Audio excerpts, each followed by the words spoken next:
Ki khubor ka Batesi TV. Ka umdi basnyam bat penjaslian. Rupa Premium Meghalaya.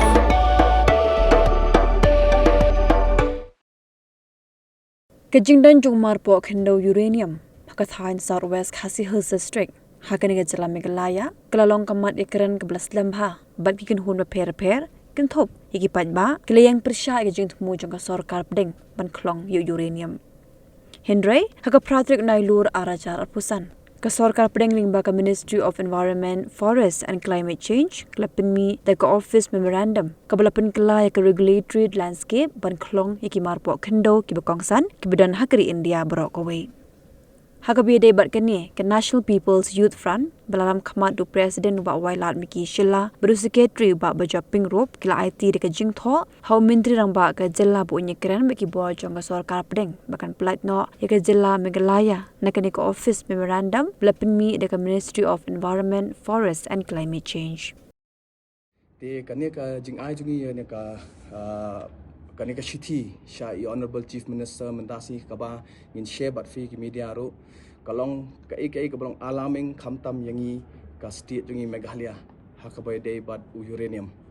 te ka baning kong kalong ba kami kani ka Office Memorandum jong ka Ministry of Environment and Forest and Climate Change how September pratrik arjar arpusan hakaba kani ka Office Memorandum ka ong ba ya kineki critical minerals mo ka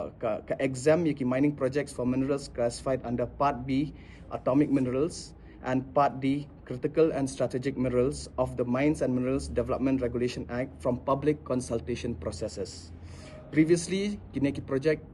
they need required mandatory public hearings where affected communities could voice concern and provide input on potential environmental and social impacts. Teka jingra jongi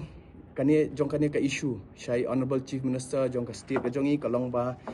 kalong concern om tanya ka state jongi hendrai ya borok koi hi kari India namanta jongi ki tribals khamtam bangi tip ba kum kine ki mar ki ba dei atomic minerals khamtam ki dan bon ha ki areas ki badai jong ki tribal land te hakani ka OM yo i syai ba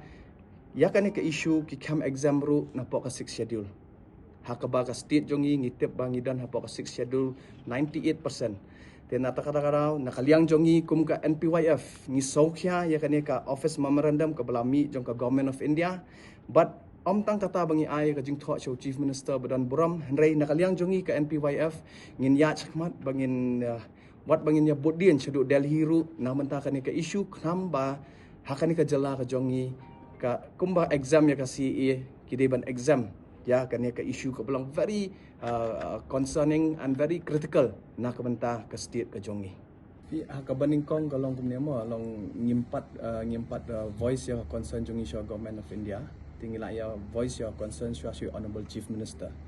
tengi nakalian ka NPYF ngin persyangken ba you know ngin raise ya ka voice ka jongi kanang ba ka Government of India kan sngap ken yangi telada kam sngap pat ngin haban sim ya kasenjam da kumway kumno bangin ya panya teli yang tribals baro ba ngin haban persyabe namar kane kade ka issue ka belong kata when it comes to atomic minerals so kane ka issue te ka ngimla ban bangin sula ban adjust ne bangin shu ngap la ngap ne bangin sulang matla hendrai nya be syakmat ba kapaning kong kalong ba we will go through a diplomatic dialogue da ka ba grand ka jingsung kumno ba ka Government of India kan exam yakini ki loss ki ba hap ki belong very critical khamtam ki state ki berit kum ka Meghalaya ka jongi te kata ka di baning kong telada kim exam pat tingin hapan ya perkhat kin la ngathai ladang ya tristom lang kum ka NPYF ya trai lang ba ka government ka district council ru kan ya trai ringkat ngathai ka kanum ka Government of India ba kan so snap ya ki concern ka jongi kin kata ka di kirang liang ka jongi